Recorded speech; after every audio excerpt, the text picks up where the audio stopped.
časni i obrambeni Domovinski rat, u kojem je Republika Hrvatska konačno izborila samostalnost, iznjedrio je brojne velikane i heroje. Međutim, nema heroja uz koga junakinje naše današnje priče ne bi mogle stati rame uz rame. Riječ je o ženama čije je srce za ovu domovinu kucalo tako snažno da su za nju dale doslovno sve. Dale su više no što je prosječan ljudski um u stanju shvatiti.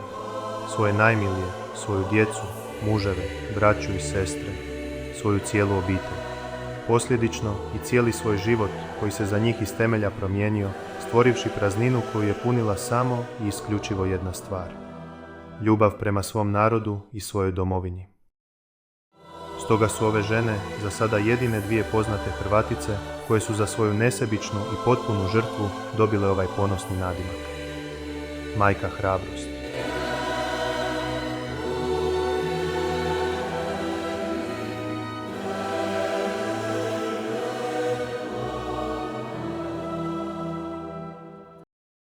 Ja sam majka Kata Šoljić iz Vukovara.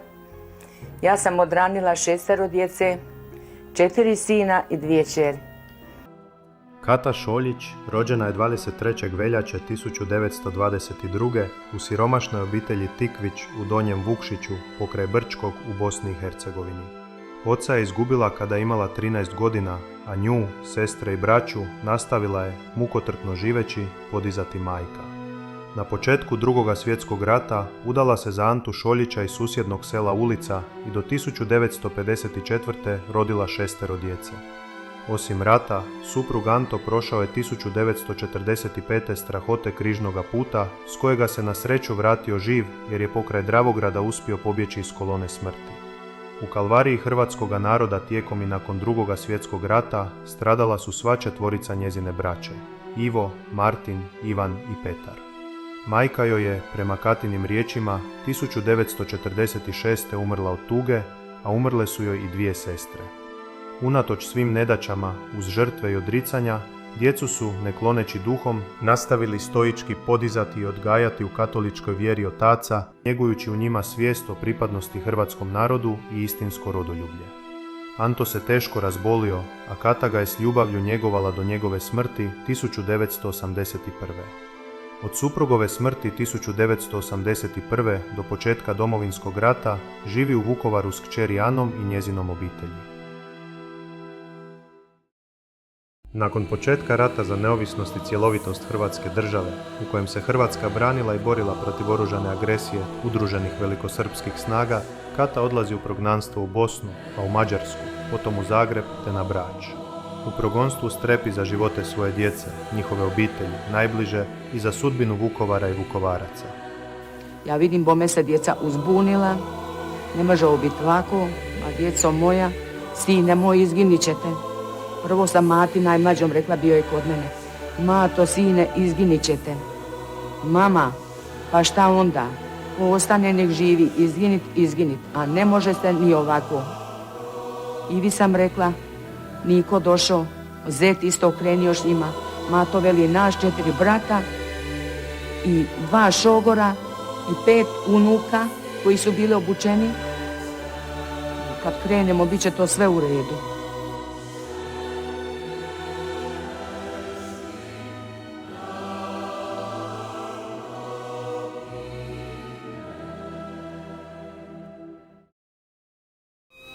Svaki sam i dan zvala, jer su mi napeti živci bili. Šta je tamo? Ako je se jučer javio da je živ, mislim, noćas je ubijen možda. Svaki dan sam zvala. Ja ne liježem, nego stalno bruji u meni ovako. Puknut će mi srce. Hoće se Vukovar, pašće Vukovar, pobiće mi djecu. Sva su mi djeca tamo.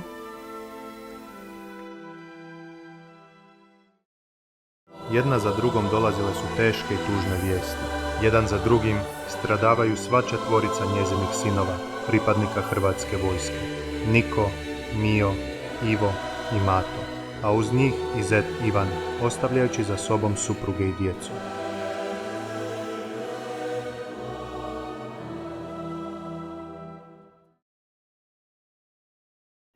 Četiri sina sam dala za Hrvatsku, 4 cilje kad izbrojim i 5 zeta. Ima tamo u Kojevčivan, to mi je zet. Sam je dvoje djece ostalo. 5 cigalja imam tamo. Teško mi je. Najstariji sin Niko ubijen je u Srijemskoj Mitrovici. Za njim su ostala 3 sina sa svojim obiteljima. Mio je ubijen u kukuruzištu u Srijemskim Čakovcima od komšijine ruke, a do jučer su zajedno radili. Ivo, zapovjednik Mitnice, nestao je u proboju u Dunavu. Za njim je ostalo 3 malodobne djece. Mato je ubijen u napadu na vojarnu. U ratu su bili i kći Marija i zet Stjepan Barišić, zet Ivan Vukojević, unuci Zoran, Franjo, Anto i Toni. Kći Marija sa svojom obitelji prošla je teško zatočeništvo Srijemske Mitrovice. Drugog zeta zahvatila je smrt u proboju. Kći Ana ostala je sama s 2 sina. Kad je pao Vukovar, oni su mene morali u bolnicu u Šiljko se odnijeti. Ja sam štrepala kao šiba. 8 dana su ljudi injekcije davali, ja sam dršćala. Ja nisam došla k sebi. Vratila se. Danas ćeš čuti za nekoga, sutra ćeš čuti za nekoga, nema, pristra ćeš čuti, nema ništa, više se nema ni telefona, nema mog sina više. Moj sin, kad su se oni pridavali, tamo kad je Vukovar padao, ovi su se razbjegli kutko, a moj sin skoči u Dunav. Moj Ivo veliki Đo, ja neću njima živ, kaže, u ruke, i skoči u Dunav. I zatale mi za njega ništa ne znamo. Kud je moj veliki Đo otišao, ništa nije se čulo. A Niku su zarobili i u Mitrovicu metili, tam su ga toliko udarali da je morao umrijeti. A Mato je 19.9. poginio, kad je bilo oko kasarne, ono da se naš kasarna, a di ćeš ti s njima izaći na kraj, evo vidiš, nije se moglo. Mato je onda još poginio. I to mi je Ivo rekao. Kud mi je to rekao, tu pade Vukovar, ja sam bila gotova. Ja sam bila gotova.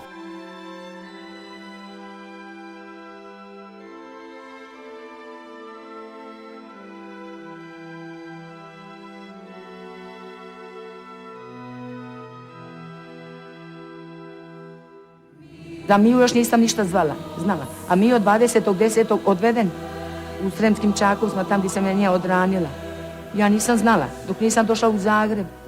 Snaja veli, aj bili smo do pred Božićve tamo u Mađarskoj, ajdemo mi mama u Zagreb, pa možda ćemo nešto čuti za nekoga. Mi u Zagreb, ništa, odmah smo čuli koliko su Niku udarali, da je morao umrijeti. A Miju su, kaže, odveli da trkotine zakopava, njih 4 su pokupili, crkla je marva kako su ljudi izbjegli, pa su išli zakopavati to i više se nisu ni vratili. Komšija je došao po njega koji je još njim u školu išao, poslao je zapravo svog sina, njegov je sin već odbukao se i on je bio vojnik onda, i odveli su moga Miju. Tamo su ih ubili lijepo, izbušili oči, ovo, ono, izmučili, a to je majke stalno pred očima sada. To mi je najviše pred očima, više nego Mato koji je poginuo kraj kasarne. Mato je poginuo iz metka i gotovo je. A Mio i Niko, eto kako je udaran, ne znam, u Mitrovici, ali Miju mi je najžalije za to. A moj Ivo u Ladni Dunav skočio, u Grčoviti Dunav, zet se ne vrati, čerka sa 2 dječice tam siročića u Zadru, briga sud na sve strane. Kako ćemo s tom djecom, kuće nemaš, nigdje ništa nemaš, sve je porušeno. Proživljavajući veliku bol, ali ponosna na svoje sinove i kćeri, te na svoju 5 unuka i zetove, čekajući povratak u Vukovar, Kata je rekla: Ni jednog tijela, ni jednog groba nad kojim bih zaplakala. No moji sinovi svoje živote nisu dali uzalud. Ostali su da brane svoj grad. Takvi su bili moji sinovi. A od rata se ne može očekivati nešto drugo nego smrt. Koliko majka pati i kako majku boli, samo majka može znati.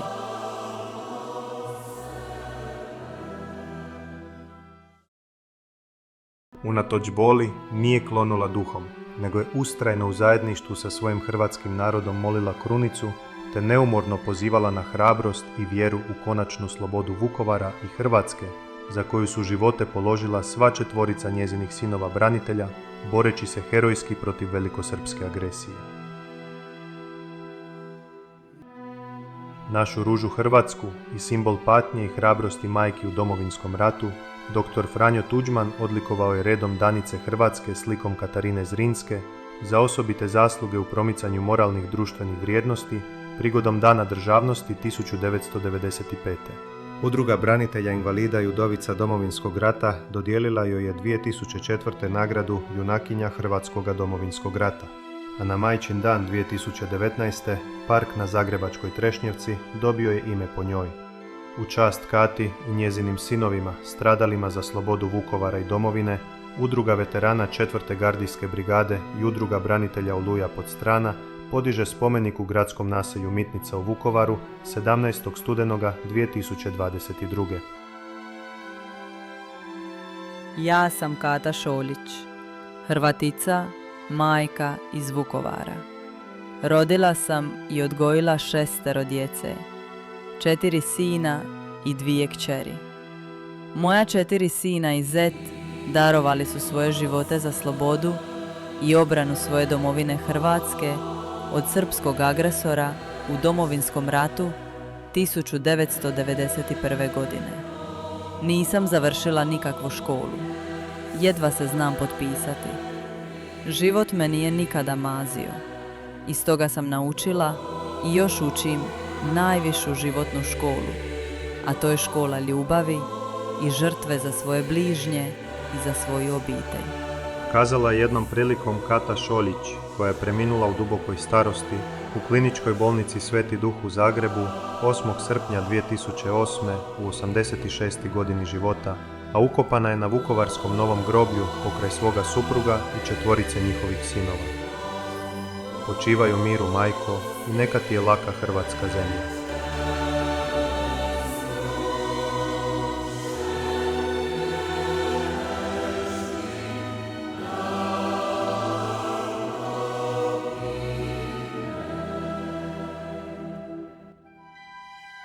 Ali da su glave njihove, ja kao majka ne bi se bojala, ali i ovo kažem, mislim, ne bojim se, imamo Hrvatsku. Imamo Hrvatsku domovinu za koju se borila još moja braća, pa moja djeca.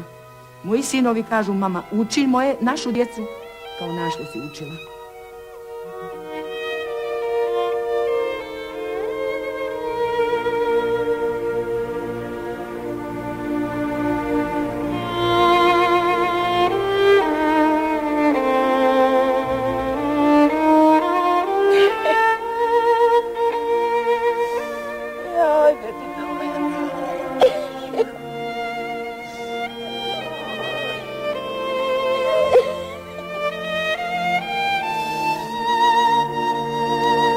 Moji sini sokolovi, ko će majke vrata da otvori?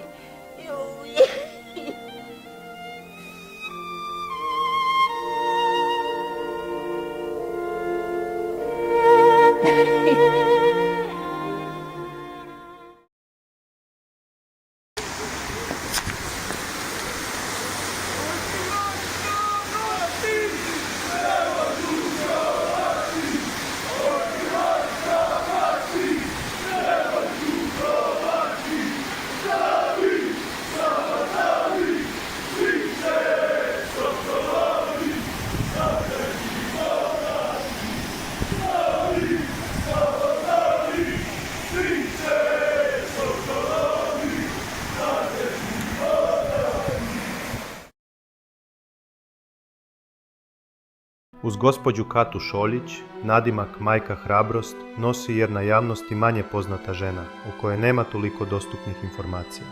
Međutim, ono što su povodom njene smrti određeni mediji prenijeli, jasno govori o tome koliko je značajan njezin doprinos u obrani domovine.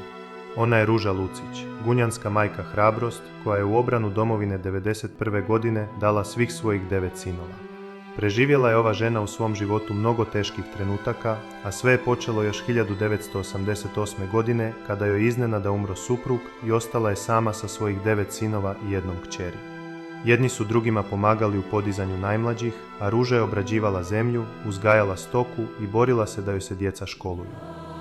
Kada je došla 91. godina i domovinski rat, Ruža je sinovima rekla: domovinu treba braniti. I oni su je poslušali. Najstarijem Petru tada je bilo 29, a najmlađem Josipu samo 16 godina. Unatoč tome, svi su stali na branik domovine, a majka ih je svakoga dana čekala u Gunji iz koje nikada nije otišla. Bila je sretna što su joj se svi sinovi kući vratili živi. Kao gardisti, specijalci, policajci, obišli sva ratišta od Slavonije do Dalmacije, sudjelovali i u Bljesku i u Oluji. Petar, Mio, Stjepan, Cvjetko, Antun i Josip iz rata su izašli bez fizičkih rana, dok je Zdravko teško ranjen u Mirkovcima, Filip je stao na minu u Strošincima, a Franjo je bio zarobljen u Bogdanovcima i proveo je 42 dana u zarobljeništvu.